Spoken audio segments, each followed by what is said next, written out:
When I look back now, I realize I had ignored my instincts from the very beginning. I had convinced myself that starting over in Portland was supposed to feel strange, that maybe the uneasiness in my stomach was just the weight of newness. After all, I had just uprooted my life. I'd left behind the cramped apartment in Salem where I'd raised Lily on my own for the better part of 8 years. Now at 32, I thought I was finally finding something steadier. A fresh start. A little rental house on Maplewood Drive with enough space for Lily and for Mark, my boyfriend, who had been gently nudging me toward living together. The house itself wasn't much to brag about. White paint already peeling on the trim, an overgrown yard, windows with locks that looked as if they belonged in a museum. But it was cheap, close to my new job at a bookstore downtown, and Lily had her own room with a pink ceiling she insisted made it feel like a princess castle. For the first week, it was almost nice. Quiet. Too quiet, maybe. That's when I met Tom Keller, the neighbor on our right. He was in his mid-40s, thinning hair, always wearing the same gray sweatshirt no matter the weather. The first time I saw him, I was hauling groceries from the car. He leaned on the fence with a cigarette and said, "Heavy bags for a pretty girl." His voice was calm, almost too calm, the kind of tone that made me unsure whether it was a compliment or something else. I gave him a polite smile and kept walking. Later, when I told Mark, he just shrugged, probably just lonely. Guys like that don't know how to talk to people. But the more I saw Tom, the more it unsettled me. He always seemed to be outside when I pulled into the driveway, watching. Not a friendly wave and go back to your business kind of neighborly thing, but a lingering stare. He asked too many questions. Where you work? What time you usually get home? He even asked what grade Lily was in. I lied, telling him she was older, just so he wouldn't know too much. Mark said I was overreacting, but my instincts told me otherwise. I'd lived enough years on my own to know when someone was paying attention in a way that wasn't normal. The first time something truly strange happened was 2 weeks in. We came home from a late grocery run and the back door was cracked open. I froze in the doorway, clutching Lily's hand. Mark brushed past me, checked the kitchen, then said, "I must have forgotten to lock it." But I knew I hadn't even opened that door all week. And when I looked closer, I saw dents in the frame near the lock as if someone had tried to force it. That night, I pushed a chair against the doorknob and slept with Lily in my bed. Mark teased me for being dramatic, but I couldn't shake the crawling sensation that someone had been inside. Over the next few days, it got worse. Little things disappeared: a pair of earrings, one of Lily's stuffed animals, Mark's watch. At first, I thought maybe we were misplacing things in the chaos of moving, but they would reappear in the oddest places. My earrings in the bathroom sink, Lily's toy under the porch, the watch tucked into the cereal box. I wanted to believe it was coincidence, but deep down I knew someone was in the house when we weren't. The morning I found the greasy handprint on the inside of my bedroom mirror, my stomach turned so violently I had to sit on the floor. I hadn't been near that mirror all week. Mark swore he hadn't either. That meant someone else had been. Someone close enough to touch the glass where I put on makeup every morning. I started locking every window, double-checking doors even though the locks were weak. When I mentioned replacing them, Mark frowned. "It's a rental. We can't just start drilling in new locks." "What do you suggest then? Pretend nothing's happening?" I snapped. He rubbed his neck. "I'm saying maybe you're stressed from the move. People misplace stuff. Mirrors get smudges. It doesn't mean we're in danger." But I knew what I'd seen. One afternoon, while taking out the trash, I noticed something sticking out of Tom's garbage bin. Curiosity got the better of me, and I pulled out the torn bag. Inside were crumpled receipts with my name, one of Lily's missing t-shirts, and a pair of leggings I hadn't been able to find for a week. At the very bottom was a bent metal tool with an oily sheen, shaped perfectly for prying a latch. I felt my hands go cold. That evening, I confronted him across the fence. "Your trash?" I demanded, holding up the shirt. "Why do you have my daughter's clothes in?" He smiled, slow and unbothered. "Anyone could just take them. Maybe you dropped them. You should be more careful."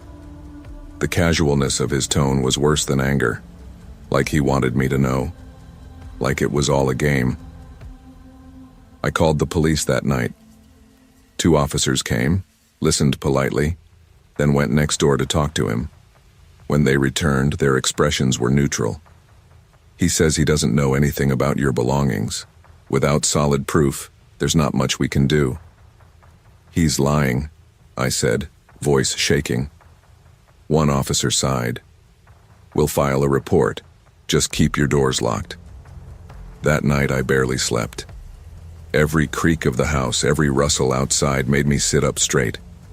I checked Lily's room 3 times, pulled her blanket up tight, and kissed her forehead, whispering promises I wasn't sure I could keep. 2 nights later, Mark was out with friends and I was alone with Lily. Around 9, I heard boots crunching on the gravel outside. At first, I thought maybe Mark had come home early, but then I saw 3 figures near the porch, men I didn't recognize. One carried a crowbar. I grabbed Lily, whispered, "Stay quiet," and rushed her through the back door. Barefoot, we ran across the yard to the neighbor on the opposite side. I pounded on their door until Mrs. Harris, a retired widow, pulled it open. I must have looked wild-eyed, clutching Lily in my arms. "Call the police," I gasped. By the time the officers arrived, the men were gone, but muddy boot prints led straight back toward Tom's yard. "Coincidence?" Tom told them smoothly. "People cut through my property all the time." No arrests, just another report. Mark finally started to believe me after that, though he didn't say so out loud. He kept insisting we should wait it out, but the lines around his mouth tightened whenever I mentioned Tom's name. Meanwhile, Lily couldn't sleep without the light on. She started crying at night, asking, "What if he comes in again?" And I didn't know how to answer. "Mom." By the end of the week, I was unraveling. I jumped at shadows, flinched at footsteps. I caught Tom staring through his blinds when I walked to the mailbox. He never looked away, not even when I glared back. Mark tried to soothe me. "Soon. We can't just break the lease. We don't have money to move again, so I don't care about the lease," I said, my voice cracking. "Safe. I care about Lily. I care about us being." The final straw came one evening when I went out to grab the trash bin. Sticking from Tom's can was a folded piece of paper with my name written in block letters, Rachel. Inside was a single sentence, scrawled in uneven handwriting. "I like watching you when you sleep." My knees nearly buckled. I showed Mark, who finally stopped arguing. He packed a bag that night. We left before the sun came up, our car loaded with whatever we could fit. Lily slept in the back seat, clutching her stuffed rabbit. I didn't look back at the little white house or at Tom's yard, though I could feel his eyes even in memory. We turned in the keys to the landlord, breaking the lease. Money was tight for months, but I didn't care. Peace of mind was worth more than any deposit. It's been years now, and sometimes I still dream of greasy fingerprints on my mirror or the sound of boots on gravel outside the window. But more than fear, I carry a lesson. When your instincts tell you something is wrong, listen. Too often we're pressured to downplay danger, to convince ourselves we're imagining things. But safety is worth more than politeness, worth more than pride. Rachel's story is a reminder that ignoring the small signs can lead to devastating consequences, and that protecting yourself and your loved ones should always come first. I've always been the kind of person who sees change as a fresh canvas. When I graduated with my art history degree in 2018, I told myself Denver was going to be my city. I grew up in a small town in northern New Mexico, where opportunities were scarce and the art scene was limited to craft fairs and dusty galleries off the highway. When I landed my first real job at a museum in Denver, I packed everything into my old Corolla: canvases, paints, a mattress I tied down badly on the roof, and headed north with the kind of nervous excitement that comes from believing your life is finally beginning. The problem was rent. Downtown Denver was unforgiving. A shoebox studio ran more than half my paycheck. I scoured listings and stumbled on a post. Roommate wanted, loft near Colfax, affordable, good vibe. It sounded almost too good. But when I met Kara Miller, the nursing student who lived there, my doubts disappeared. She was bubbly, confident, the kind of girl who lit up a room. She gave me a tour of the loft, tall ceilings, brick walls, wide windows overlooking the street, and I fell in love instantly. "You paint, right?" she asked, pointing to the canvases poking from my car. "Yeah, mostly at night. Keeps me sane." "Perfect. I'm gone a lot for rotations. You'll have the place to yourself." I signed the lease that afternoon. Moving in was messy, but Kara helped. She held the ladder as I strung fairy lights above my bed and offered opinions on which wall should hold my sketches. She seemed genuinely interested in my art, asking questions about brush techniques and color palettes. For the first time in months, I felt a little less alone. But soon after, Ethan appeared, Kara's boyfriend. He was tall, dark-haired, quiet. At first, he seemed polite. He'd fix a loose handle in the kitchen or carry heavy groceries up the stairs. I figured he was just around a lot because they were serious. But it didn't take long for me to notice how his eyes lingered too long when we spoke, or how his questions were always more personal than they should have been. "What time do you usually get home from work?" he asked once, leaning casually on the counter. "Depends, sometimes late." "Why?" "Just curious. It's a rough neighborhood." Another time, "Do you sleep with your door locked?" His tone was light, almost joking, but it chilled me. I laughed it off and changed the subject, but that uneasy feeling stayed with me. At first, I told myself I was being paranoid. Maybe he was just socially awkward. Maybe his interest in my life was harmless. But then I started noticing little things. My brushes, which I always cleaned and lined up carefully, would be slightly rearranged. My sketchbook left open to pages I hadn't shown anyone. And my favorite scarf, the one my mom had given me when I left for college, vanished. I searched every drawer, every laundry pile. Days later, it reappeared, folded neatly on my bed. When I told Kara, she laughed. "Nat, you're just scatterbrained. Between your job and painting all night, I'm not surprised you lose track of stuff." Maybe she was right. But in my gut, I felt something was wrong. It was November when the unease turned to fear. One night I woke around 3 in the morning. The room was dim, lit only by the street lamp glowing through the blinds. At first, I thought the sound that pulled me from sleep was just a dream. Then I heard it again. Slow, steady breathing that wasn't mine. My eyes adjusted, and that's when I saw him. Ethan, standing in my doorway, motionless, just watching. "Ethan," my voice cracked. He didn't answer. He stepped back, slipping into the shadows, and then I heard his footsteps retreat down the hall. I sat frozen for minutes before forcing myself out of bed. I locked the door and leaned against it until dawn. The next morning, I confronted Kara. He was in my room, watching me. Her expression was disbelief. "Nat, no, Ethan wouldn't do that. You must have been dreaming." I wasn't dreaming. I saw him. "You're stressed. New city, new job. It's probably affecting your sleep." She said it gently, but her tone carried a sharp edge, like she thought I was accusing her by accusing him. I wanted to argue more, but she wouldn't budge. By the end of the conversation, I found myself doubting what I'd seen. Maybe it was a shadow. Maybe exhaustion was messing with me. But my body remembered the fear. The weeks that followed were worse. One night, after returning from a late event at the museum, I unlocked my door to find all my unfinished canvases rearranged.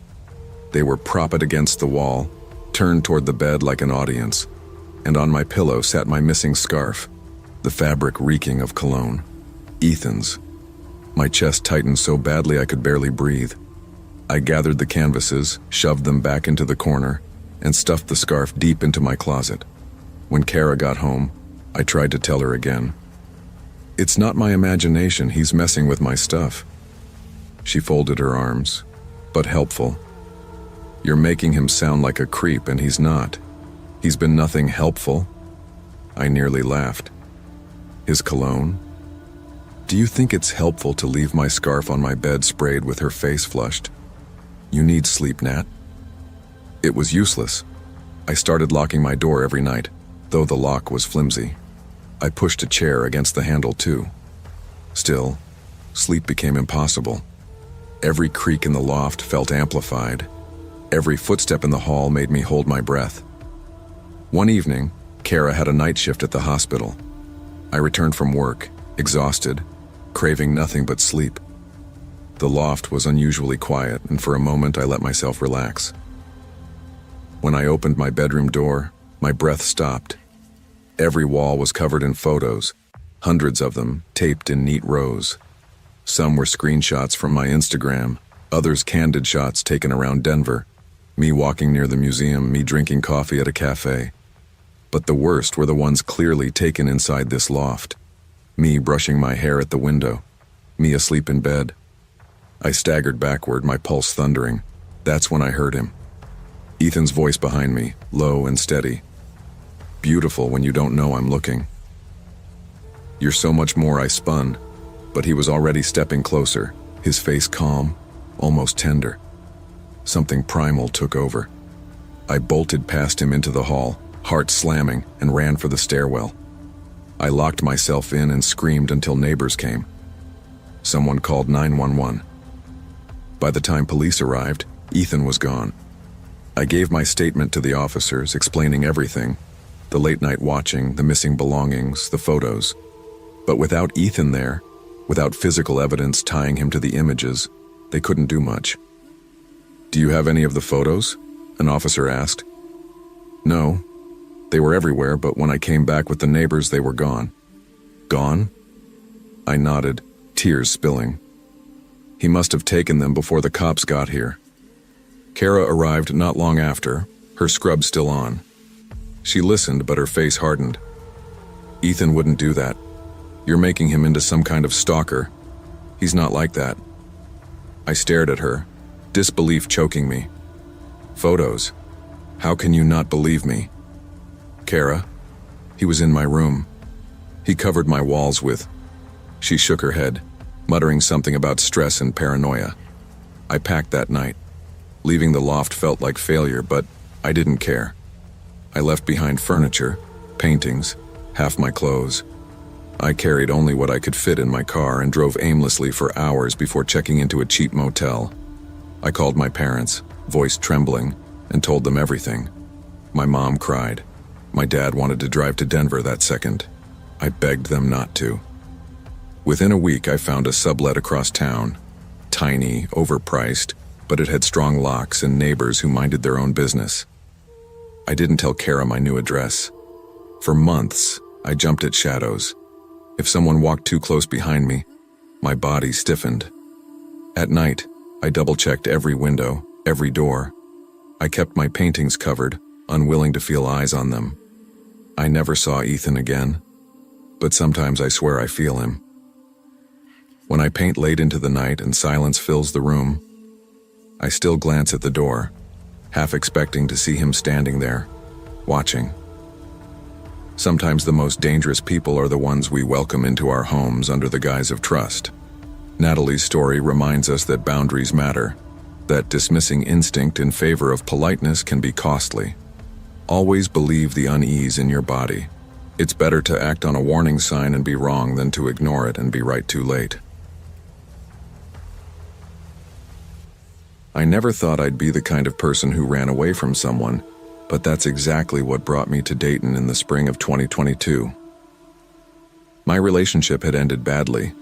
Ugly arguments, slammed doors, the kind of betrayal that makes you feel like your whole foundation was a lie.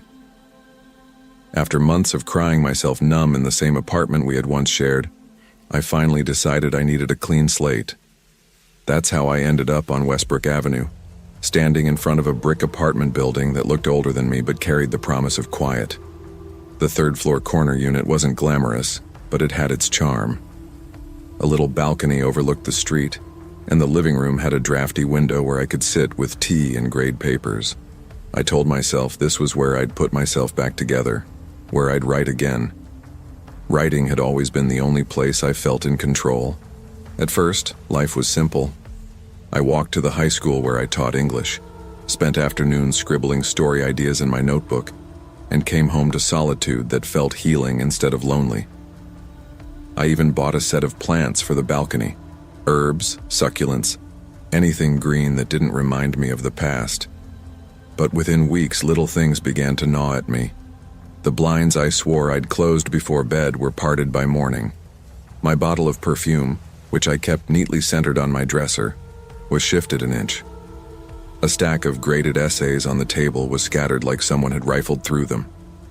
I told myself it was exhaustion. My breakup had taken more out of me than I admitted. I was forgetful, distracted. That had to be it. Then, one Friday afternoon, I came home from school and saw it. The lock on my bedroom window cracked, the metal bent like someone had jammed a tool into it. My stomach dropped. I called the landlord, who came up half an hour later with a coffee in one hand and a key ring in the other. "It's just old hardware," he said, tapping the frame with his knuckle. "Standing since the 60s, frames warp, locks give out. Don't worry." "This building's been..." He replaced the latch with a shrug and left, but my gut screamed that something wasn't right. That night, I pushed my dresser against the window before crawling into bed.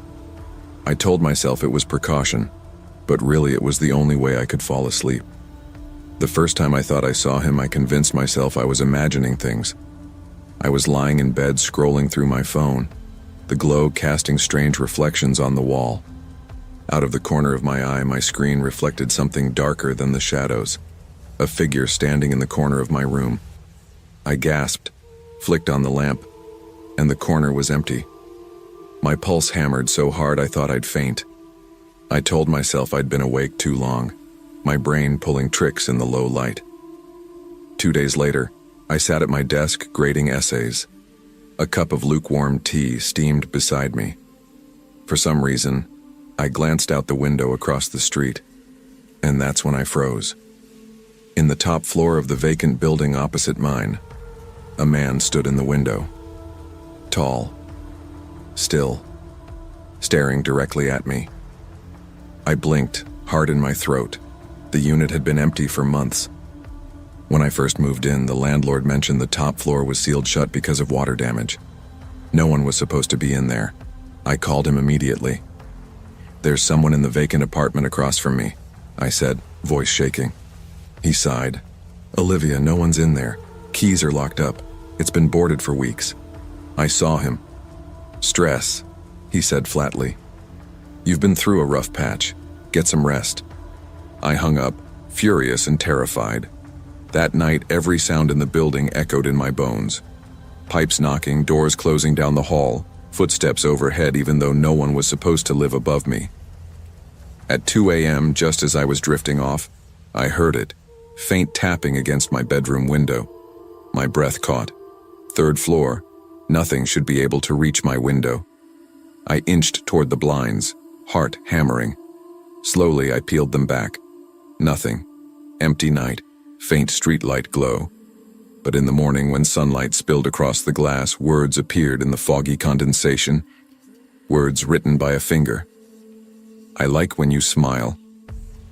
I couldn't breathe when I saw it. My legs buckled, and I sat on the edge of my bed staring at the glass like it might spell something new. I called the police. They arrived an hour later, 2 officers who looked more bored than concerned. They searched the apartment, checked the windows, and found nothing. No forced entry, no footprints outside. "Maybe a prank," one officer said. "On the 3rd floor?" I snapped. "How would anyone reach my window?" He shrugged. "Could be condensation patterns. Stress can make things look different." The word stress made me want to scream. When they left, I pushed furniture against the door and sat up all night, eyes on the window. I wanted proof, something I could hold up and say, "See, I'm not imagining this." Days passed. I went through the motions at work, distracted, snappy with students. My colleagues noticed. "Rough week?" one asked. I nodded, but I didn't explain. How could I? "There's a man living in a vacant apartment watching me through the glass" sounded unhinged even to me. One Saturday, I decided to clean, Scrubbing gave me control. I stripped my bed, vacuumed under the couch, dusted every surface. When I dropped a notebook behind my bed, I cursed and bent down to grab it. My fingers brushed something cold. I pulled it out. A tiny black camera, wired, blinking red. The scream that tore out of me didn't even sound like my own voice. I bolted out of the apartment barefoot, clutching the camera in my hand. My neighbor across the hall cracked her door open, startled. "Are you okay?" "No," I choked out. "Someone's been in my apartment." I called the police again, shaking so badly I could barely dial. When they arrived, I shoved the device into their hands. "This is proof. He's been inside. He's watching me." The younger officer examined it, frowning. "Looks like a nanny cam."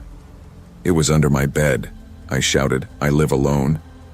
They took notes, promised to look into it, but I saw the same skepticism in their eyes. Kicking the camera away from me wasn't enough. I couldn't stay another night. I stuffed clothes into a suitcase, grabbed my laptop, and left. I didn't even lock the door behind me. At a cheap motel off the highway, I sat on the bed staring at the faded carpet. Every time the pipes hissed or a door slammed down the hall, my chest seized. I didn't care about the rent I'd lose, the furniture I'd abandon. I just wanted out. I never went back to that apartment. I called the landlord, told him I was breaking the lease. He tried to argue, then gave up when I told him the police had been involved. I found a smaller unit across town. Overpriced, cramped, but it had new locks and thicker walls.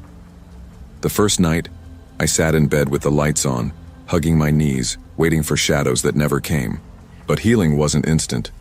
Every time I caught movement in a window across the street, my heart spiked. Every time I left a notebook on my desk, I checked twice to see if someone had touched it. Writing, once my safe haven, became something I guarded. I no longer left my work scattered. I locked it in drawers. I never learned who the man was, or how long he had been slipping into my home. I never learned how he reached my third-floor window, or whether he was the figure in the vacant apartment staring at me through the glass. What I know is this: for weeks, maybe months, someone lived in the spaces I thought were mine alone, and he left only when I did. Safety is never something to take for granted.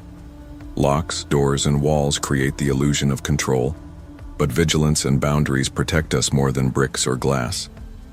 Olivia's story is a reminder that when instincts whisper that something is wrong, you must listen, because the danger of doubting yourself is far greater than the fear of being impolite or mistaken. I never thought a breakup would completely reshape the rhythm of my life, but that's exactly what happened in the summer of 2017. After 6 years with a man I thought I'd marry, I found myself packing my things into a handful of cardboard boxes and moving into a one-bedroom apartment on the east side of Austin. The place wasn't much: thin walls, a kitchen that smelled faintly of the last tenant's cooking. But it was mine. I was 29, a marketing analyst, and the one thing I knew how to do was bury myself in work. I stayed at the office late, grinding through data reports and PowerPoint decks, pretending that exhaustion was better than loneliness. When I got home, I didn't have the energy to cook. Ordering food became a habit so fast I barely noticed it. Pad Thai on Mondays, pepperoni pizza on Wednesdays, sushi rolls on Fridays. It was comfort disguised as convenience. That's when I first met Ryan. The first time he showed up at my door, I didn't think twice. He was young, maybe mid-20s, tall and cheerful, in the way delivery drivers sometimes are when they're hustling for tips. "Long day?" he asked as he handed me a plastic bag full of takeout boxes. I nodded, fumbling for cash. He smiled wide, the kind of smile that felt practiced. The next week, there he was again. Different restaurant, same driver. "You must be busy," he said lightly. "Always working, huh?"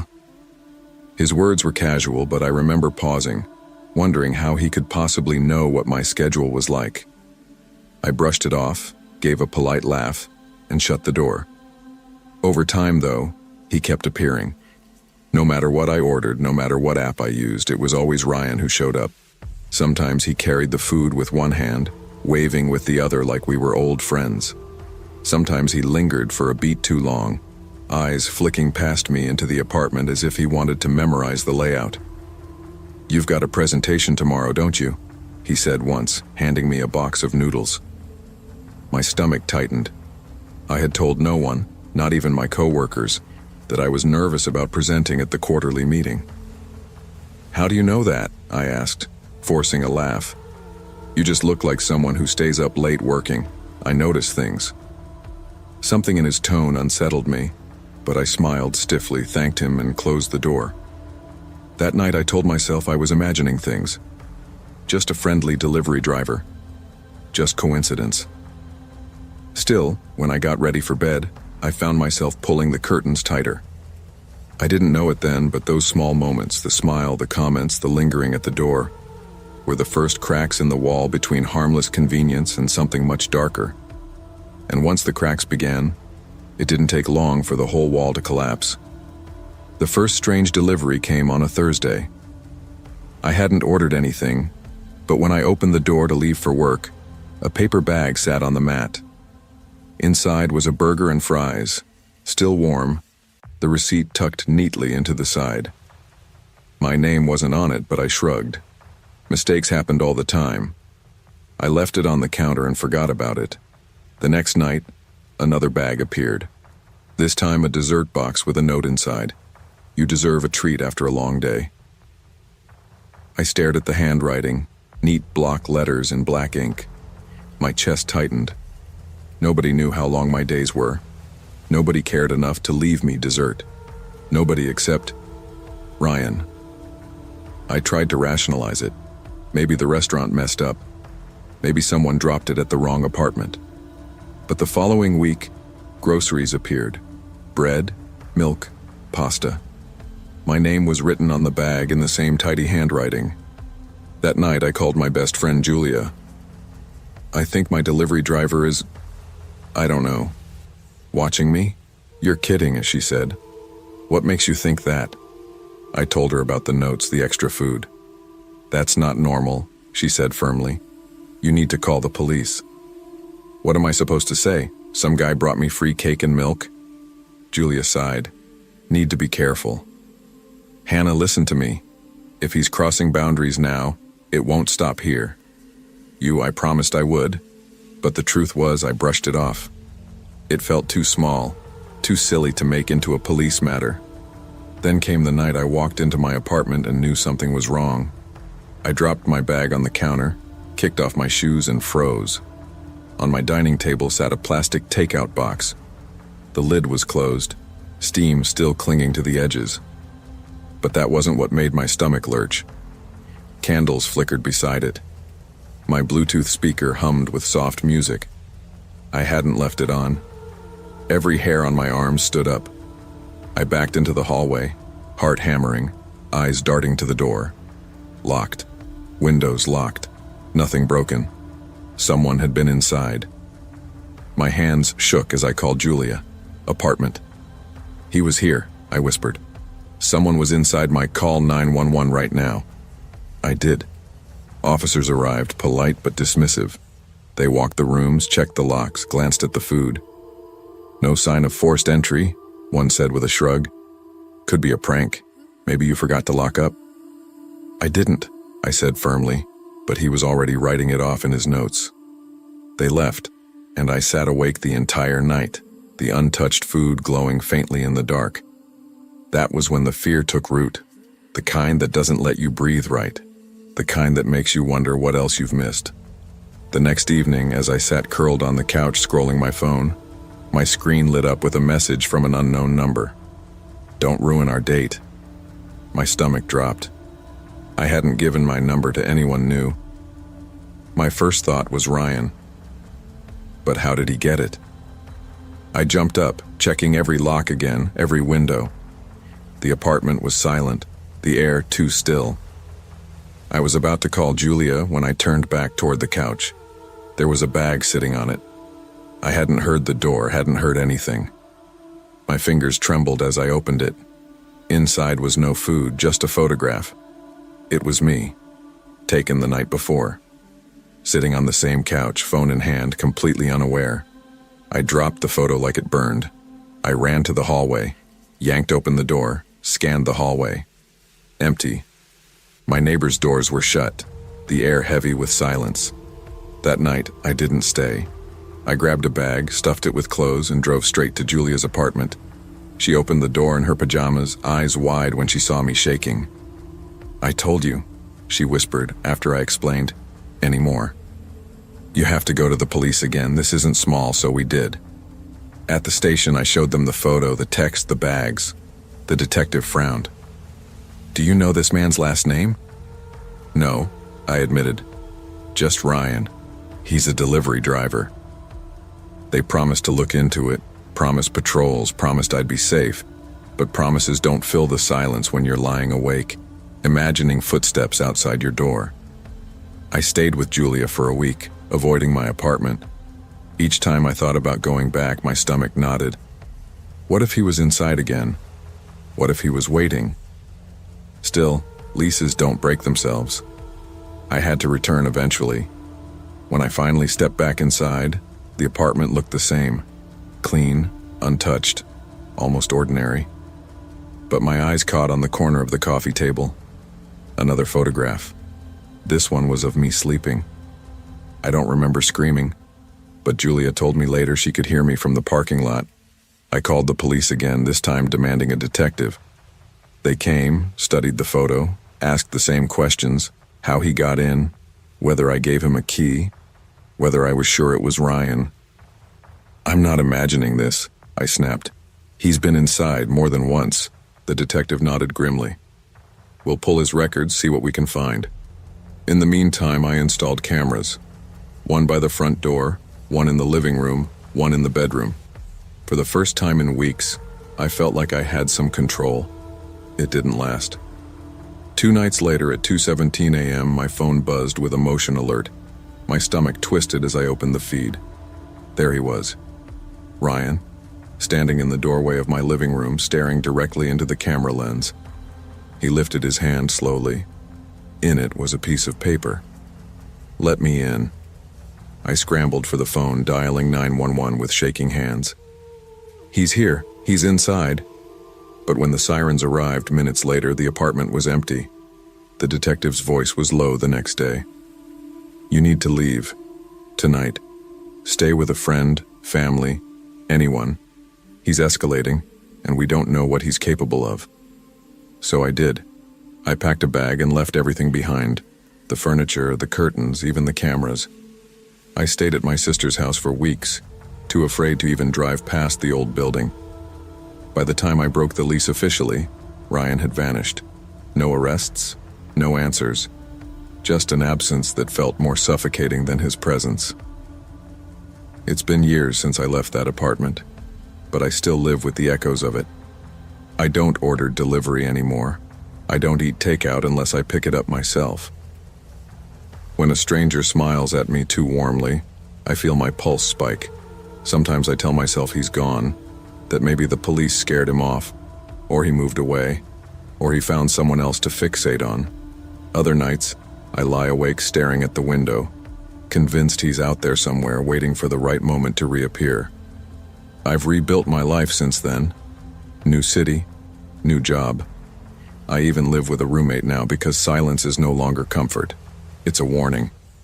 But the memory of Ryan never fully leaves. It lingers in the corners of my mind, reminding me that sometimes danger doesn't kick down your door. Sometimes it smiles, hands you dinner, and waits for you to open the door again and again until it no longer needs to knock. The scariest threats are often the ones that don't look threatening at first. A smile, a kind word, a familiar face. These can be masks for dangerous intentions. Trust your instincts. If something feels wrong, take it seriously, no matter how small it seems. Boundaries exist for a reason, and ignoring them can invite danger into your life. Stay cautious, value your safety, and remember that protecting your peace is never an overreaction. When I think back to the summer of 2005, it feels like a strange mix of sunlight, scraped knees, and the kind of naive freedom you only get once in your life. I was 14, awkward in my own skin, always tugging at the sleeves of my t-shirts to hide my arms, convinced that everyone was staring at me even when they weren't. My parents had just decided I was old enough to ride my bike around the neighborhood in Astoria, as long as I promised not to cross the big intersection on Steinway Street or go too far from home. That bike was my treasure. A blue Schwinn with silver handlebars, stickers on the frame, and a squeaky bell I hardly ever used. Riding it felt like flying. I'd loop around the same blocks again and again, hair whipping across my face, music from the little CD player I tucked in my pocket when I dared. The city felt bigger when I was on that bike, like I was finally stretching out of childhood, taking small steps into independence. The first week was uneventful, just passing bodegas with their fruit stands spilling onto the sidewalks, the basketball courts where older kids played until dusk, the rows of red brick apartment buildings that all looked the same to anyone but the people who lived there. It was ordinary, and I loved it. Then I noticed him. The first time, it didn't seem strange. He was tall, maybe in his 40s, with thinning brown hair and a faded Mets cap. A golden retriever trotted beside him, tail wagging happily. He smiled when I rode past and said, "Nice bike." I smiled back, because that's what I had been taught to do. Be polite. Respect adults. Keep moving. The next day he was there again. Same dog, same spot on the corner near the old gas station that had been shut down for years. "Hot day, huh?" he said. I nodded and pedaled a little faster. After a few days, it became impossible not to notice. He was always there around the same time I went riding. His dog never barked, just watched me with its tongue hanging out. The man started asking small questions. "What school do you go to? How old are you? You live around here, don't you?" I wasn't good at lying, and my parents had raised me to answer adults respectfully, so I mumbled short replies and rode off before he could say more. At first, I thought maybe he was just friendly, like one of those neighbors who always waved. But something about the way his eyes followed me made my stomach twist. One afternoon, he stopped me with his words.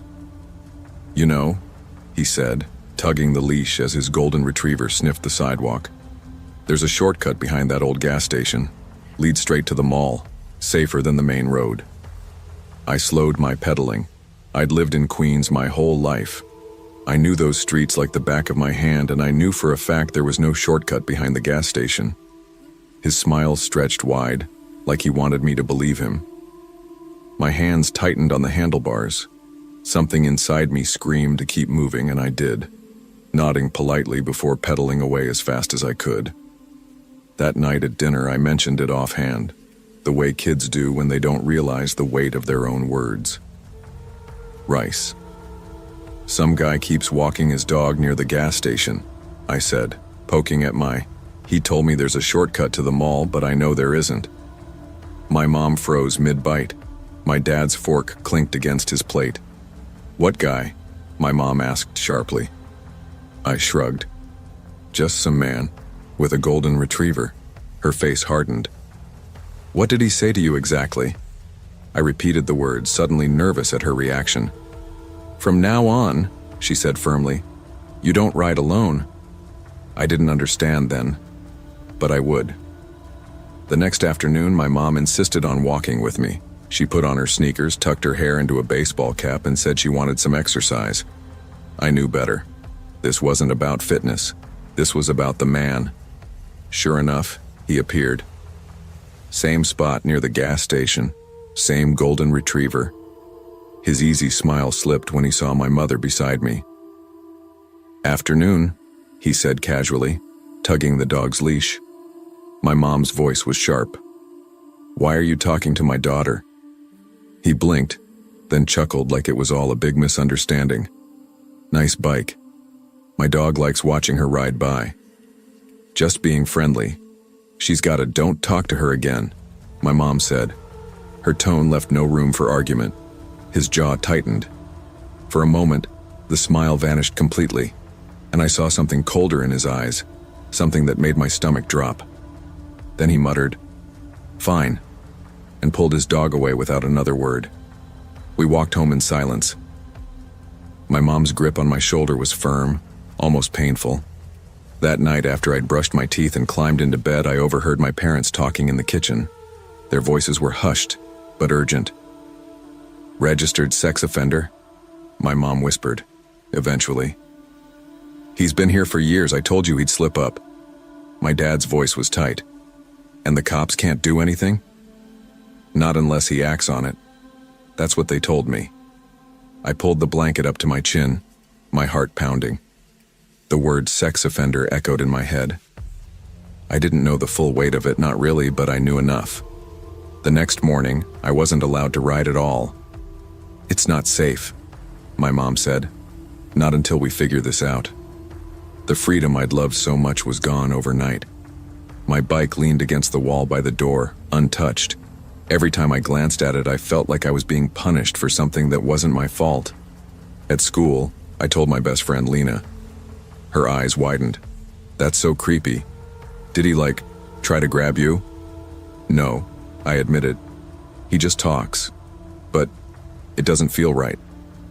She nodded solemnly. "Probably is. You have to trust that feeling. My mom says if something feels wrong, I wanted to believe that was enough, that listening to my instincts could protect me. But deep down, I knew the man wasn't finished. And I was right. The days blurred together after that. My mom shadowed me everywhere, her eyes scanning every corner of the street. The man stopped appearing at the gas station, but sometimes I thought I saw him in the distance, across the street near the laundromat, sitting on a bench by the deli, always with that golden retriever. He never approached again, not when my mom was around, but the way his eyes lingered made it clear the confrontation hadn't scared him off completely. One Saturday morning, I begged my mom to let me ride just once, promising I'd stay on our block. Reluctantly, she agreed, standing on the porch as I circled the street. The air was humid, my shirt sticking to my back, but I pedaled faster and faster, desperate for that old feeling of freedom. Then I saw him. He was leaning against a fence at the far end of the street, dog panting at his side. No smile this time, just watching. I froze. My mom must have noticed because she shouted my name, her voice sharp and urgent. I turned my bike so fast the tires squealed, racing back toward her. By the time she reached me, he was gone. That night, my parents sat me down. "Listen carefully," my dad said, his voice steady but serious. "If you ever see him again, you come straight home. Don't answer his questions, don't smile, don't engage. Do you understand?" I nodded, throat tight. It felt unfair, like he had stolen something from me without ever laying a hand on me. The streets I'd loved riding suddenly felt smaller, more dangerous. Every corner seemed like a trap.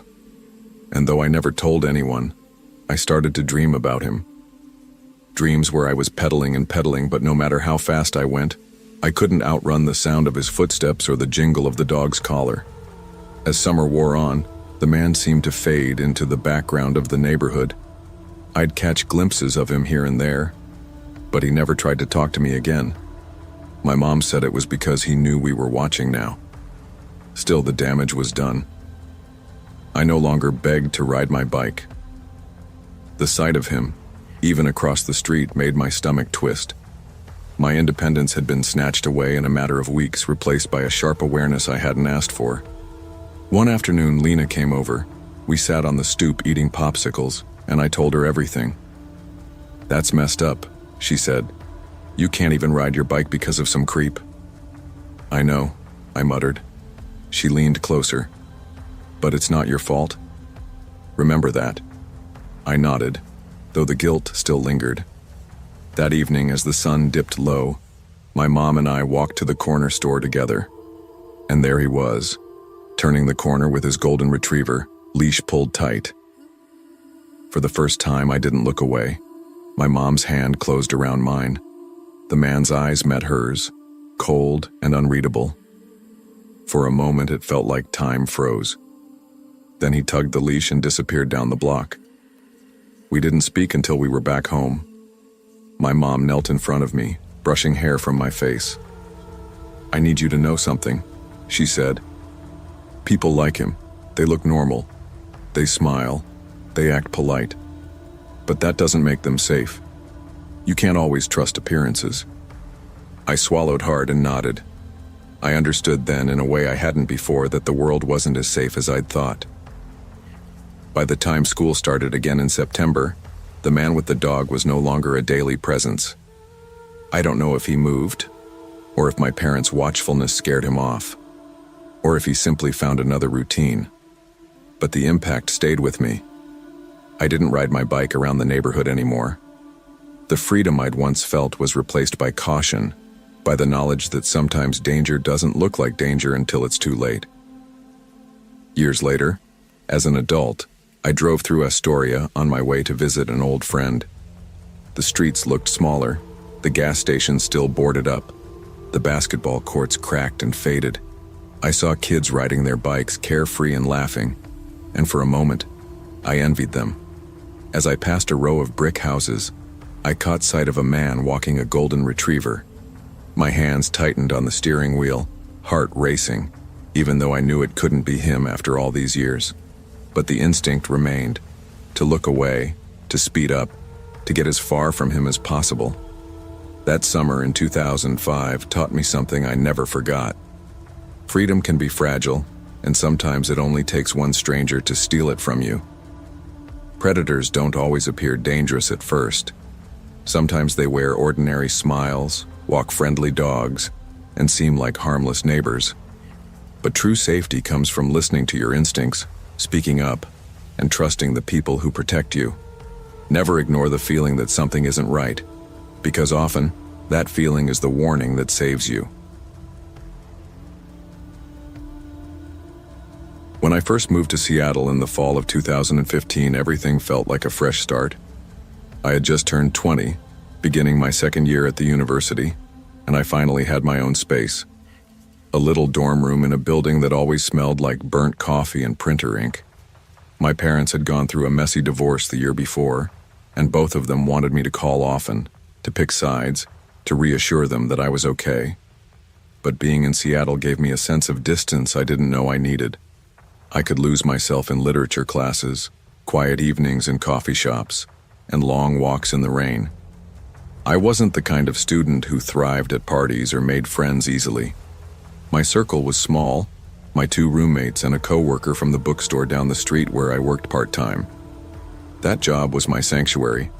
Dusty shelves, the smell of paper, and the comfort of categorizing stories while the city outside rushed past. So when Professor Laird announced we would be doing a semester-long group project, my stomach dropped. I hated group work. Too much relying on others. Too many awkward texts about who would do what. When he read my name out loud with Daniel Hartman's, I barely reacted. I didn't even know who Daniel was. He introduced himself after class, holding out his hand with a polite smile. He was tall, dark-haired, with that clean-cut look some guys have, the kind that makes you think of student government or debate teams. He spoke confidently, like he'd already rehearsed what he wanted to say. "Rachel, right? I've seen you in class. You always take really detailed notes." I felt myself blush. "Yeah, I guess." "Good," he said. "I'm organized too. This will be easy." At first, he really did seem like the dream partner. He offered to pull books from the library, emailed me detailed outlines of his thoughts, and even suggested we split the work evenly instead of letting one person carry the load. I remember telling my roommate, finally, someone who actually does their part. The first few study sessions were normal.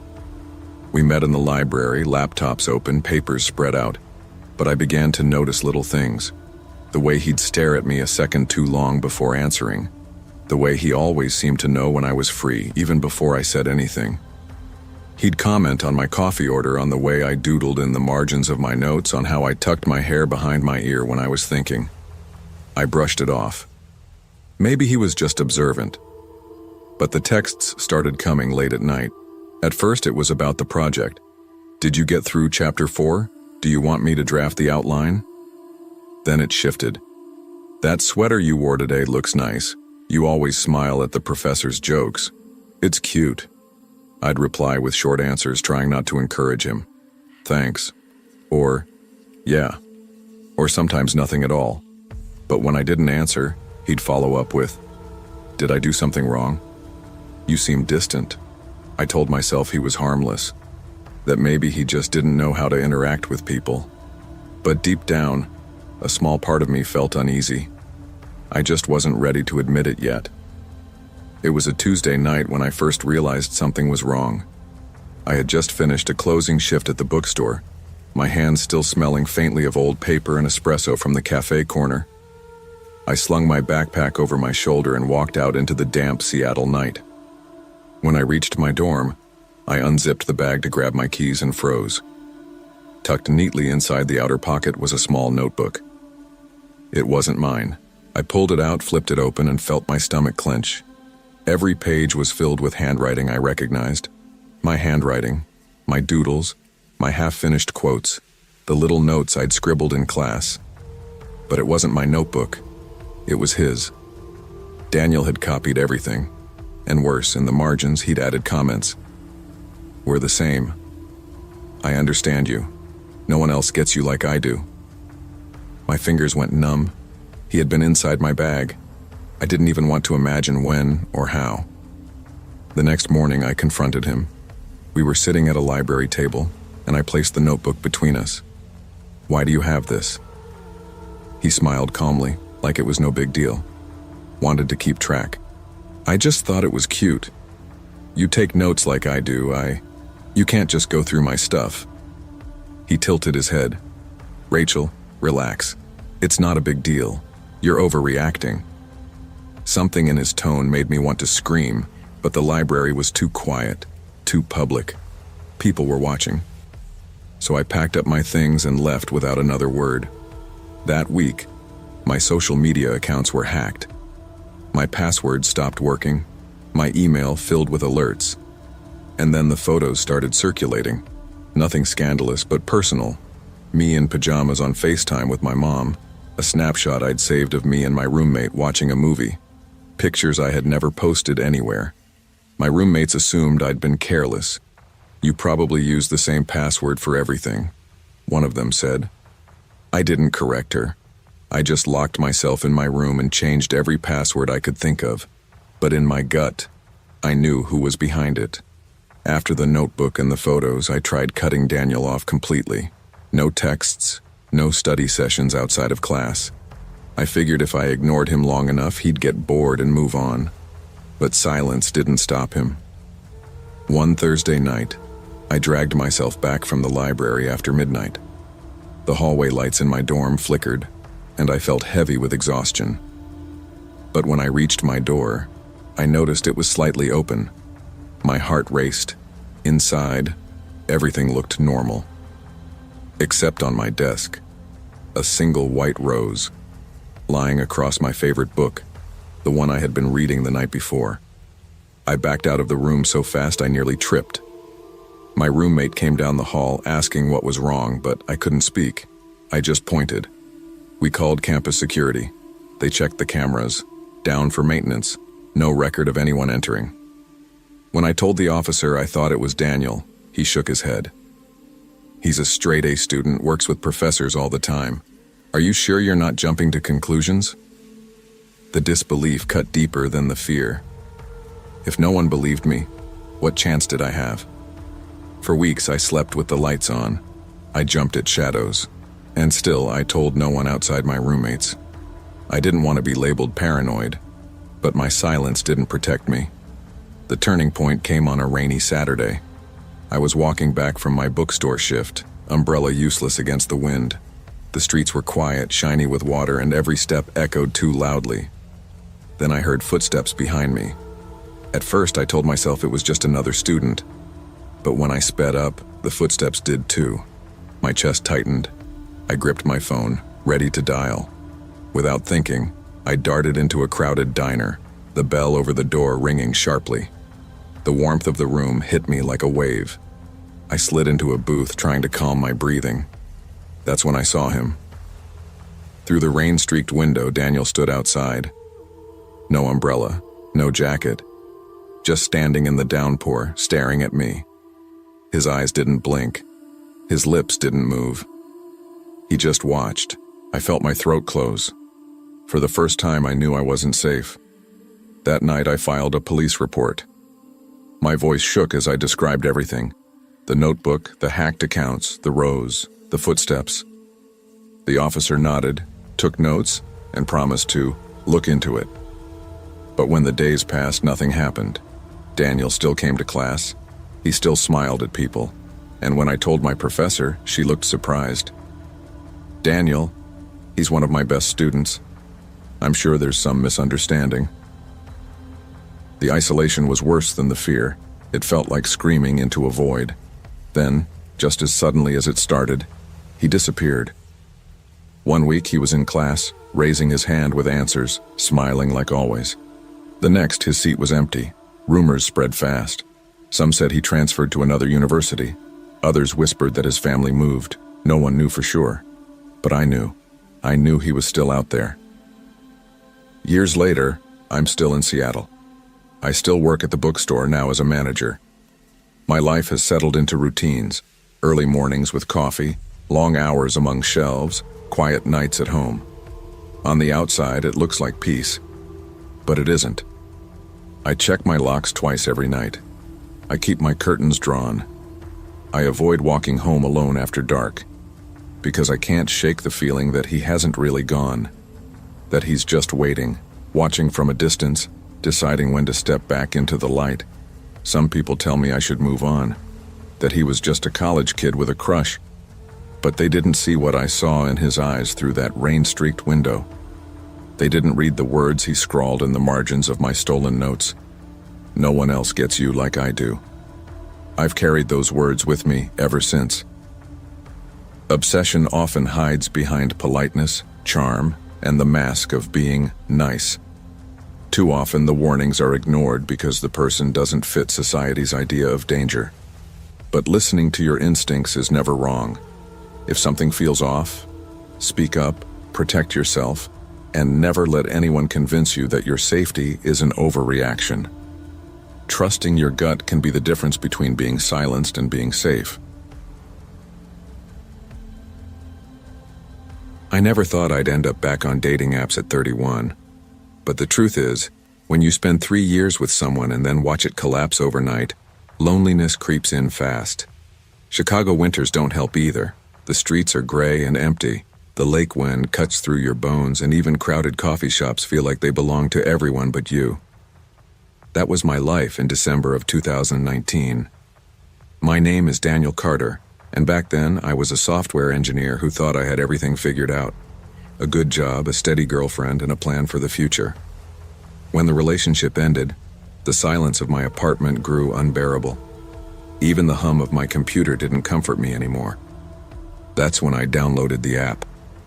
It was called Matchpoint, one of those trendy new platforms that promised real connections instead of mindless swiping.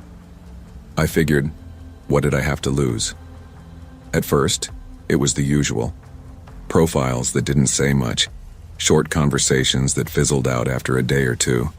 But then there was her, Ella. Her first message was about an obscure indie band I hadn't heard anyone mention in years. "Do you still listen to the Paper Pilots?" she asked. My jaw nearly dropped. They were my high school obsession, a band I thought only a handful of us in the Midwest even remembered. I wrote back instantly. From there, it was like every conversation peeled away another coincidence. She quoted the same cult movies I loved, referenced old arcade games I'd wasted summers on, even admitted to drinking coffee out of oversized novelty mugs. I told myself it was rare, almost magical, to find someone who overlapped with me so perfectly. We started talking every night, long threads of messages, inside jokes piling up, even the occasional late-night call, though never video.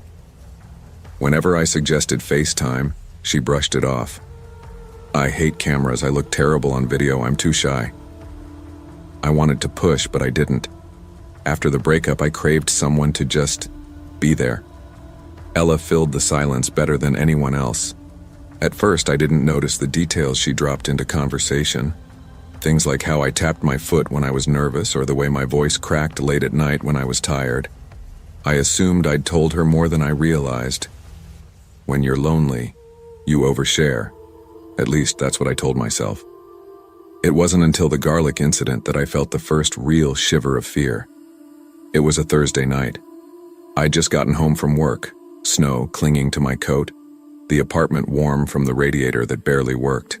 Cooking was my attempt at feeling normal again, so I'd put pasta water on the stove and tossed garlic into a pan. I was halfway through stirring when my phone buzzed. It was Ella. "Don't burn the garlic again." I froze. The wooden spoon nearly slipped from my hand. I hadn't told her I was cooking. I hadn't mentioned garlic. The last time I burned it was weeks ago, and that was a detail I'd never shared with anyone. My heart pounded. I typed back, "What do you mean?" She replied instantly, "Haha, just teasing. You told me once." But I knew I hadn't. Not ever. I didn't sleep much that night. I kept replaying the moment, convincing myself it was some weird coincidence. Maybe she guessed. Maybe she was just joking. But the unease settled into me like the cold Chicago wind. The following week, everything escalated. I was lying in bed, scrolling through my phone in the dark. My eyelids grew heavy, the screen blurring. That's when the buzz came. A new message. From Ella. It was a photo of me, asleep, taken from the foot of my bed. I shot upright, the phone trembling in my hand. My apartment was silent, shadows stretching across the floor. I tore through the rooms, flipping lights on, throwing open closets, even yanking back the shower curtain.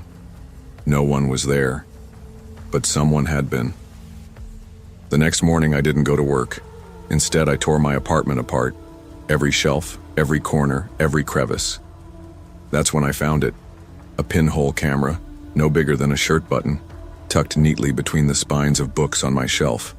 Another one hidden inside the vent in my living room. My chest tightened as I ripped them out, cords snapping. How long had they been there? How many nights had I been watched? I gathered them all in a shoebox, my hands shaking. By noon, I was standing inside the local police precinct. The shoebox clutched against my chest like a shield. The officer at the desk barely looked at me. "Dating apps sometimes." "Could be a scammer," he said. "Happens with no," I insisted. "She knows things she shouldn't know." She sent me a picture of myself. In bed. That means someone was in my apartment. The officer sighed, tapping at his keyboard. "Without proof linking it to her, there's not much we can do. Change your locks. Get new passwords. Stay alert." I wanted to scream. Proof? Wasn't this proof? But the look in his eyes told me everything. To him, I was just another paranoid guy from a dating app gone wrong. That night, I locked every window, double-checked the door, and sat in the dark with the shoebox beside me. My phone buzzed once. I didn't look. I couldn't. When I finally did, hours later, it was her. "Why didn't you answer?" I stopped eating in my apartment, stopped sleeping in my bed. I lived on takeout containers and restless nights on my couch, the shoebox of cameras always in sight. Friends noticed something was off. At work, my coworker Mike asked if I was sick. "Pale, man. You okay?" "You look," I lied. I said it was stress, deadlines, a stomach bug, anything but the truth. Because how do you explain that someone you've never met might be inside your walls? Ella didn't let up. If anything, she grew more demanding. Constant messages, questions about where I was, who I talked to, why I didn't answer fast enough. I stopped replying altogether, hoping silence would drive her away. One night around midnight, my phone buzzed with a single line. "Why are you ignoring me?" I didn't reply. An hour later. "You don't get it. We're perfect together." Another hour. "No one will love you like I do." By dawn, I had 30 unread messages. The final one made my skin crawl. "You're cuter when you're scared." I dropped the phone like it had burned me. My heart raced, bile rising in my throat. It wasn't just obsession anymore, it was delight. She wanted me terrified. By morning, I was gone. I packed a bag in under 10 minutes, just clothes, my laptop, my wallet, and bolted. I didn't tell work. I didn't tell friends. I checked into a hotel under a different name, using cash for the first time since college. In that hotel room, the silence was deafening. No hidden cameras, no buzz of notifications, just me, lying awake, staring at the ceiling, wondering if she was still watching somehow. I never went back to that apartment. Within a week, I terminated the lease. I bought a new phone, wiped every account, deleted every app. My landlord sent me an email about forwarding mail. I never replied. It's been years since then, but I still can't shake it. I don't date anymore. I don't download apps. I don't trust the coincidences people call chemistry. Because I know now that sometimes it isn't chemistry. Sometimes it's surveillance. Sometimes it's someone building themselves into your life without permission. And every time I see an unfamiliar number flash across my screen, every time I catch a shadow near my window, I wonder if it's her. If Ella is still out there. If she ever really left. Because the truth is, she knew too much. In a world where technology connects us instantly, it also opens the door for those who exploit it. Trust and connection should be earned through time and honesty, not built on stolen information or false intimacy. Protect your privacy, listen to your instincts, and remember, safety is worth more than the illusion of perfect compatibility. Real love never comes at the cost of your peace of mind. I used to believe that a house could fix everything. In 2002, I was 12 years old, and my family had just moved into what my parents called our dream home. To me, it looked like something from a commercial. 2 stories, white siding, shutters on the windows, and a pool glimmering in the backyard. My dad, Mark, was a high school teacher who had spent years picking up extra shifts, and my mom, Claire, worked part-time at a local dental office. They were so proud and we were so excited. My little brother, Ben, who was 9 at the time, said it was the kind of house rich kids on TV live in. For the first few months, it felt like magic. We had barbecues in the backyard. Mom finally got to host her summer parties, and Dad kept talking about how all his hard work had paid off. I biked through the neighborhood with new friends, and Ben cannonballed into the pool until his lips turned blue. It was everything my parents had promised. Safe, suburban, perfect. But perfection doesn't last. It started small. Mom would mention that she heard footsteps near the pool at night. Dad brushed it off. Probably a raccoon. Maybe kids from the neighborhood sneaking around. But one morning, Hannah's favorite stuffed rabbit, my stuffed rabbit, was floating in the pool. I never let go of that rabbit. It slept next to me every night. My stomach sank when I saw it bobbing in the water. Dad said maybe I'd left it outside. Maybe the wind carried it. I wanted to believe him, but I knew I hadn't. Then came the letters. The first one showed up in our mailbox on plain white paper. Beautiful family you have. Mom looked at it for a long time before folding it away. A week later, another one appeared. The girl looks like her mother. Dad tried to laugh it off, saying it was probably a weird prank, but I could see Mom wasn't laughing. The police were called, of course. They said unless the letters contained actual threats, there wasn't much they could do. That was the first time I realized adults don't always have answers, even when they act like they do. By October, the house didn't feel magical anymore. It felt watched. One evening, Dad came home and found the back door unlocked. Mom swore she had locked it. We searched the house together, every room, every closet. Nothing was missing. But in the kitchen, the fruit bowl had been rearranged into a neat little pyramid. None of us did that. Mom's face went pale. Dad muttered something about her being forgetful, but I saw his hand shaking as he checked the locks again. The nights grew harder after that. I started noticing a man across the street near the lamppost. Always in a dark hoodie, never moving much, just standing there. I told Dad. He said it was probably a neighbor out for fresh air. But when I asked him why the man was there every night, he didn't answer. Ben began refusing to sleep without a nightlight. He claimed he saw shadows at his bedroom window. I didn't believe him until one night. I woke up to the sound of gravel crunching outside. I peeked through my blinds and saw the man in the hoodie standing at the edge of our yard facing my window. I backed away and crawled into bed, pulling the covers over my head. I didn't tell my parents that night. I was too scared of what they'd say or what they wouldn't. A week later, Mom found the Polaroid. It was late at night. Mom couldn't sleep, so she went downstairs for water. When she came back, her face was white as paper. She was clutching a photograph. She woke Dad first, then me. She showed us the picture. It was her, my mom, sleeping in bed. The sheets, the pillow, everything exactly as it had looked just hours earlier. Someone had taken it from inside the house. I will never forget the sound of my mother's voice when she whispered, "They were in here." We called the police again. They searched every door and window, no forced entry, no broken locks, nothing. One officer suggested maybe it was staged, maybe a prank. Mom broke down in tears. Dad demanded more patrols around the neighborhood. They promised, but their eyes told me they didn't believe us. After that, Dad installed extra locks and bought motion lights. He even set up a few cameras, though they never seemed to catch much. Whoever was watching us knew how to avoid being seen. The fear seeped into everything. I stopped inviting friends over. Ben started sleeping in my room. Mom jumped at every creak in the floorboards. And Dad, he pretended to be strong, but I could see how tired he looked, how angry he was at himself for not being able to stop it. The house we once loved had turned into something else. It didn't feel safe anymore. It felt like a cage with glass walls, every move we made visible to someone we couldn't see. The fall dragged on, heavy with dread. Every day felt like waiting for something worse to happen. I remember one night, hearing my parents argue in hushed voices. Mom wanted to leave.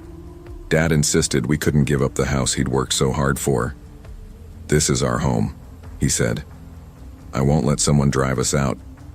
But Mom wasn't convinced. Neither was I. The man in the hoodie kept appearing, always across the street, always by that same lamppost.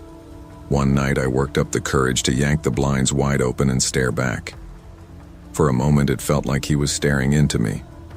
Then he turned and walked away. That almost scared me more, that he didn't care I'd seen him. Around Halloween we found another Polaroid. This one was of Ben, asleep in his bed, clutching his nightlight. The picture had been left on the living room couch. Mom screamed when she found it. Dad tore through the house, searching every corner, every crawl space, nothing. That was the breaking point. In November we moved. It wasn't dramatic. No final confrontation, no police catching the stalker in the act. Just boxes packed in silence, a for sale sign hammered into the front lawn, and a family too exhausted to argue anymore. We left behind the pool, the yard, the dream. We traded it for a smaller, older house across town. It didn't matter. We just wanted to feel safe again. The stalker was never caught. I grew up, went to college, moved out of state, but the memory never left me. Even now, as an adult, whenever I pass by two-story suburban houses with backyard pools, my chest tightens. I think of the Polaroids.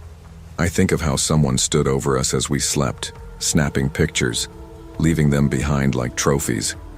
And I think about how quickly safety can vanish, how the place that's supposed to protect you can betray you. The house wasn't safe. Maybe it never was. Home should be the one place where fear doesn't reach us. But safety isn't guaranteed by locks or walls alone. It requires vigilance, awareness, and trust in your instincts. When something feels wrong, it usually is. Never ignore the signs, because sometimes the greatest danger isn't outside your door. It's already inside. When I was 21, all I wanted was independence. After years of feeling trapped in my parents' house, my father strict to the point of suffocation, my mother distant like a ghost, I couldn't wait to move out. In 2018, I finally did. I split rent with 3 friends in a small rented house in Portland, Oregon. It wasn't perfect, but it was ours, and that was enough. My room was the smallest, tucked away on the ground floor. A single window faced the backyard, which my friends thought was depressing, but I didn't mind. That window gave me easy access to my little escape. After long days of classes and studying psychology, I'd slip outside at night for a cigarette. The porch light bathed the yard in a tired orange glow, and I'd sit in a wobbly wooden chair listening to the hum of the city muffled by distance. It was the one part of the day that felt entirely mine. That's where I first noticed him, the man next door. At first, he didn't seem threatening, just strange. He looked to be in his mid-30s, tall, messy dark hair, with this habit of appearing at odd hours. Midnight watering of plants, standing at his fence with no purpose, and always, his eyes lingering a little too long when I lit my cigarette. One night he spoke. His voice startled me out of my quiet haze. "You shouldn't smoke so much," he called softly. "It ruins your smile." I forced a laugh, stubbed out the cigarette, and muttered a quick thanks before going inside. My heart thudded faster than it should have. I told myself he was just awkward, maybe lonely. But deep down, something in me recoiled. It wasn't until weeks later that I learned from one of my roommates that he'd gotten into a fight with his old flatmates. The cops had been called, apparently. "Guy's got a temper," she whispered. I nodded, not saying much. But from then on, every time I stepped outside, I felt his presence like a shadow pressing against me. It was broad daylight when he first cornered me. I was walking to the bus stop, earbuds in, but no music playing. A trick I used when I didn't want strangers to bother me. I noticed him trailing me a few steps behind, pretending to scroll through his phone. My stomach twisted, then he closed the gap. "Hey," he said, his smile too wide, too sure. "Saw you at the cafe yesterday. You looked beautiful with your hair down." I froze. I hadn't told anyone I'd been at that cafe. He must have followed me.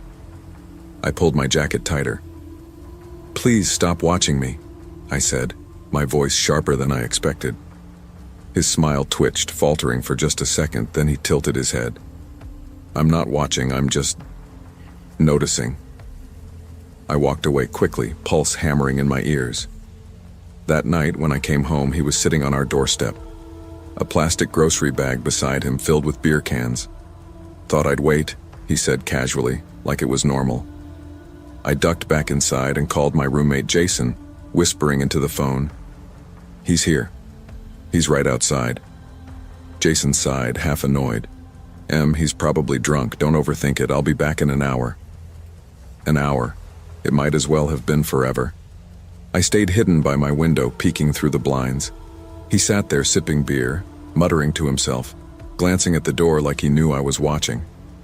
Only after nearly an hour did he stumble off with another man from his house. When he was gone, I rushed out to lock the gate, checking every bolt twice. My hands shook so badly I could hardly turn the key. For a few days things were quiet. I started to wonder if maybe it had been a one-off. Maybe I'd exaggerated it in my head. I wanted so badly to believe that. Then came the scratching. It was around 3 a.m. when I woke up. At first, I thought it was just a branch against the glass, but the sound was deliberate, too slow. Scratch, pause, scratch. My chest tightened. I turned my head just enough to glance at the blinds. Through the slats, a shadow crouched outside my window. I didn't move. I didn't scream. I grabbed my phone with shaking hands and dialed Jason. When he answered groggy, I whispered, "He's at my window." Jason groaned. It's probably a raccoon. Go back to bed." Tears welled up, but I stayed silent, frozen in place, listening to the scratching until finally it stopped. I lay awake until sunrise, clutching the phone to my chest. The next morning, when I stepped outside, muddy footprints trailed beneath my window. Human footprints.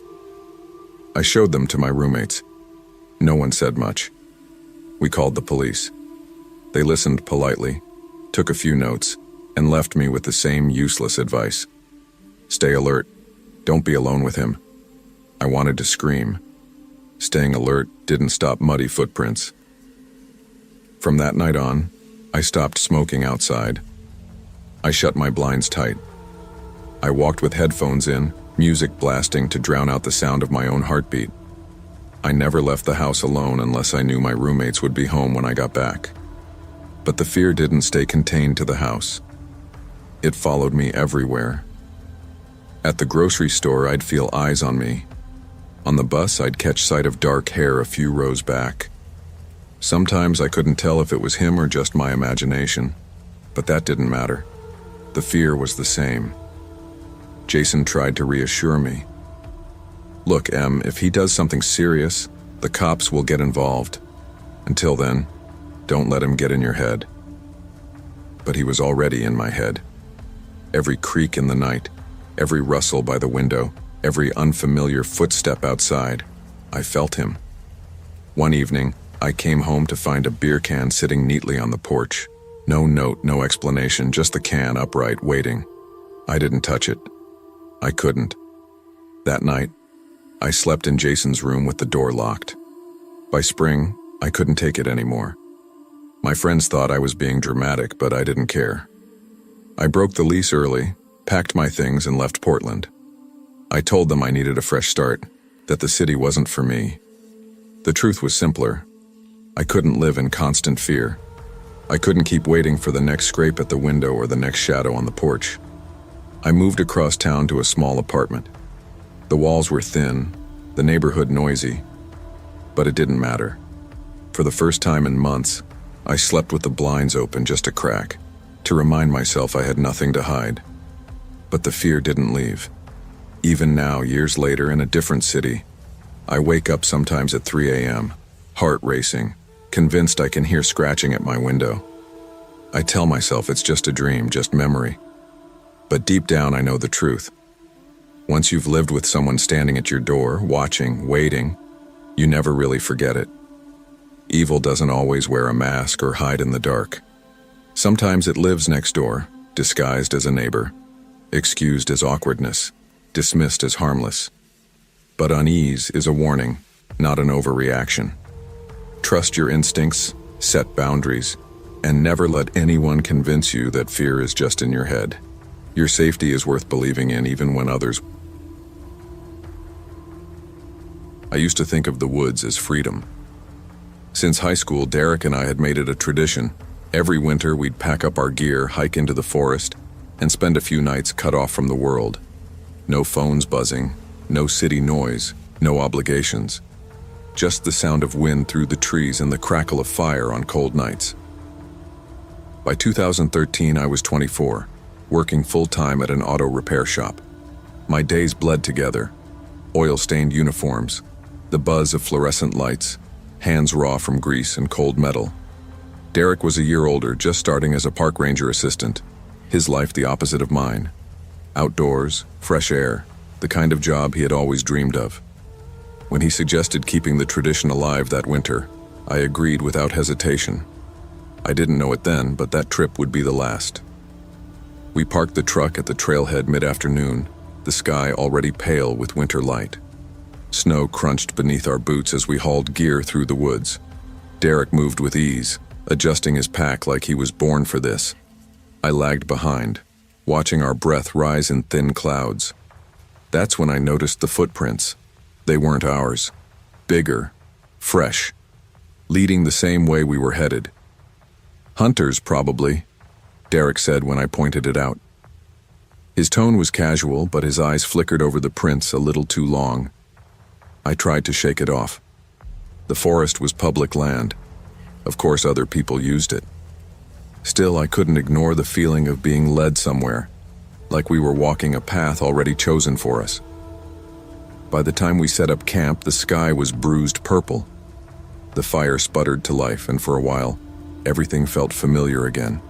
Roasting hot dogs, telling dumb stories about high school, laughing at jokes that had long stopped being funny but still felt comforting.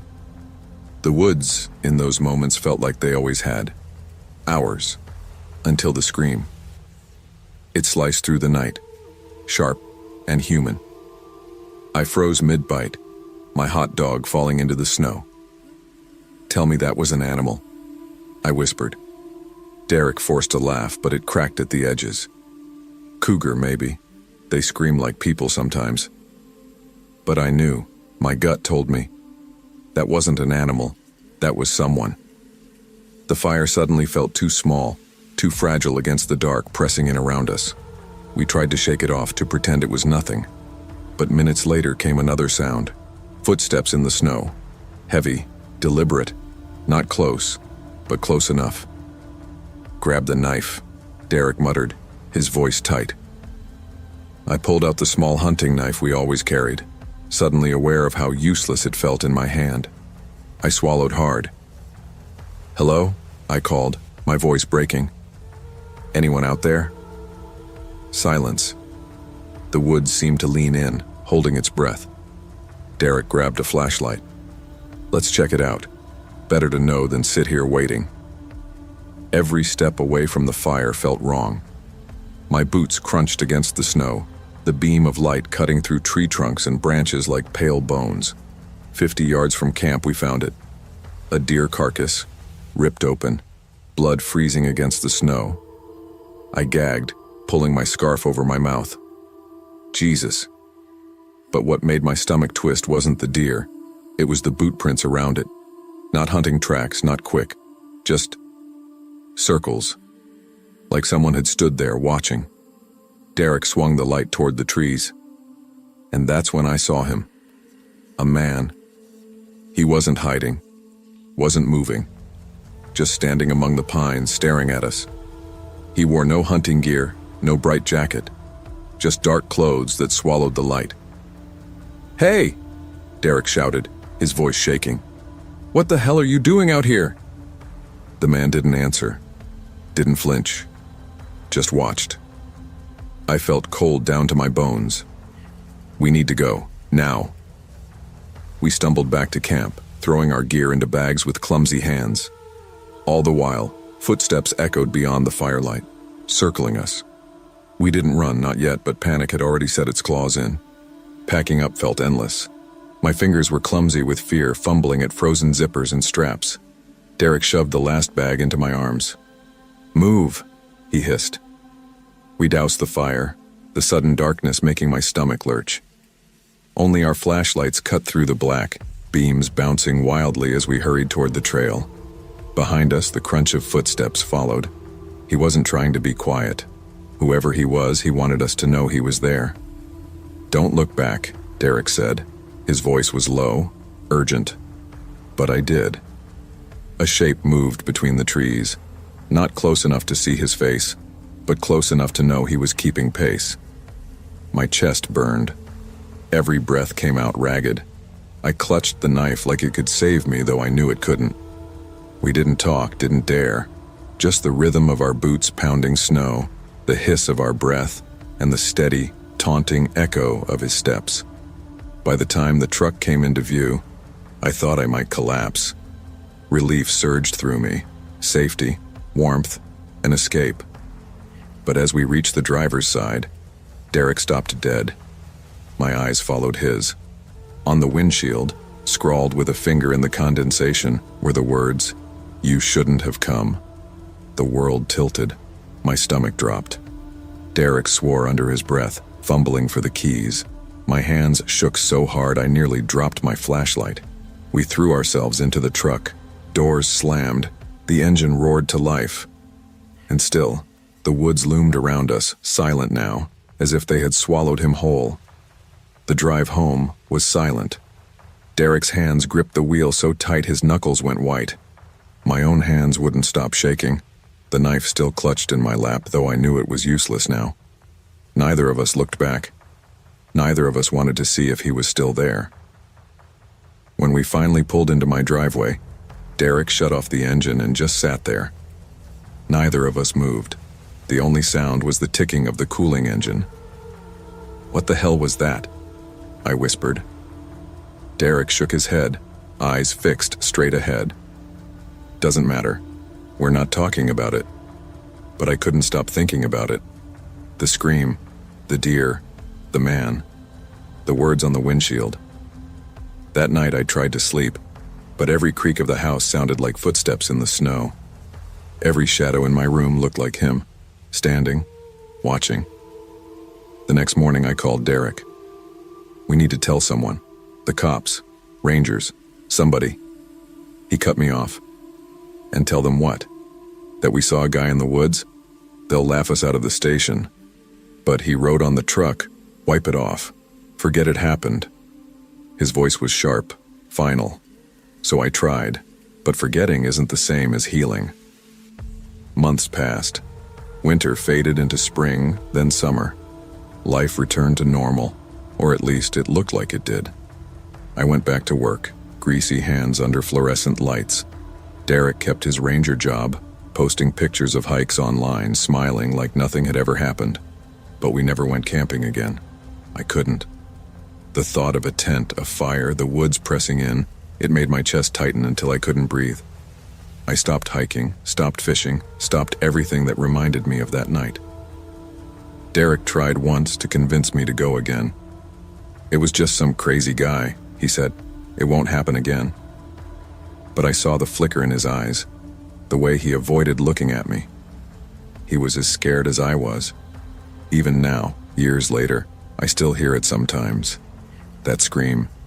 Not in dreams, not in nightmares. Just in the quiet moments when the world is still. It echoes in the back of my mind, sharp and human, reminding me of what we saw. And I know this much. Freedom isn't found in the woods anymore, only fear. Only, the wild can feel like freedom, but it also hides what we're not ready to face. Dangers aren't always animals or storms. Sometimes they are people, drawn to isolation, where no one can hear you if you scream. Trust your instincts, respect your fear, and never ignore the signs that tell you something isn't right. Survival isn't just about strength. It's about knowing when to walk away.